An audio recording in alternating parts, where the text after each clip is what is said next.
Orlando Pirates Fan TV, we were still at the PSL offices to witness Ernest Middendorp win Player of the Season. Who would have thought? And then Bradley Grobler won Player of the Month. Your thoughts on that? I think two very deserved. At the end of the day, Chiefs are top of the table. No matter what you say, they are top of the table, and you do reward the team that has done well in that month and the coach himself. The same way that he carries the brunt of the criticism, he's also got to be reaping the rewards when they are successful, even though it's still early on in the season. And I think with Bradley Grobler, he's like the one player you cannot begrudge any success, considering how troubled he's been over the past few years with his injury. So probably two deserving candidates. It's Orlando Pirates Fan TV, and the following question is going to be, why hasn't any Pirates players won awards this month? At a basic level, they haven't won. But I think at another level, you've got to look at consistency. I think they're still trying to figure out how to carry on that momentum that they had last season, and they thought they had it in the coach where he was kind of figuring it out. But then when Micho left, now all of a sudden we've got to start from scratch. But I think the one thing that a lot of people missed out on, the Thursday before Micho actually resigned, where he was admitting that his team actually aren't match fit, and this is a team that had played 4 or 5 games at that point.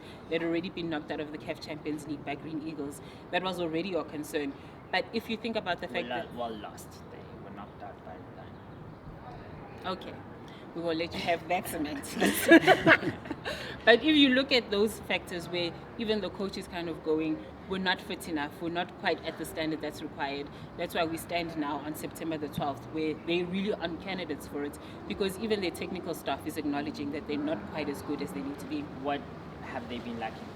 I think at the basic level, there's so much reliance on Thembinkosi Lodge to be the one that does stuff, that the rest of the team have kind of set back and they're not really taking that initiative.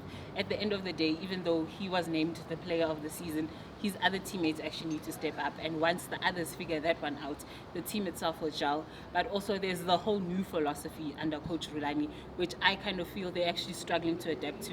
The funny thing is we had gone to a press conference yesterday when he was speaking so clearly about what he requires of his players, and he spoke so openly about that.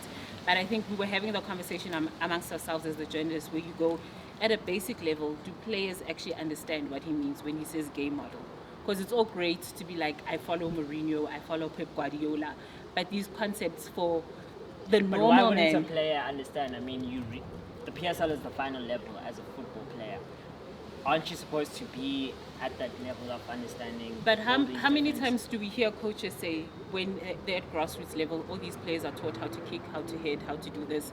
Things like you play 3 at the back, you play from the wings. If something Molefe Ntseki himself had said when he was announced as Bafana coach, where he's going, some players, all they've known is the certain way of playing, that when someone comes in with fresh ideas, it's kind of like you're shaking their whole system. And I think they're struggling with that. Okay, Micho wanted us to do things this way. Now this guy who believes in a certain type of football wants us to do it. And for some of them, they'll learn it quicker than others. But others probably will never get to that level of understanding that Rulani requires of them. Happy Jele is the current captain of Orlando Pirates. From my judging, there's been some sort of leadership problem. What's your take on that? It is a team... For all of last season's success. Okay, just to butt in, if you look at the treble-winning seasons, there were plenty leaders in that team.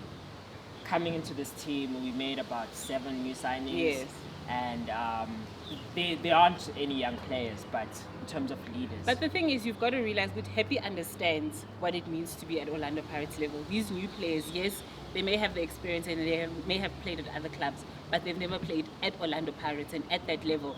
And there's a difference between an ABSA Premiership player and a player at one of the top 3, top 4 teams. There's a different requirement of what the kind of players that they need to be.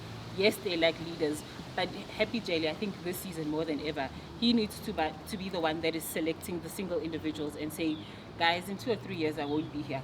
So I'm going to need you in midfield to step up, you in the attacking to step up. I'm going to, when I'm absent, there shouldn't be a leadership void where we're kind of going, oh, we don't know what to do, we have no one to take instructions from. As much as he needs to be Rulani's right-hand man on the pitch, he also needs 2 or 3 people to be there for him and stand up for him when he's busy doing his own duties.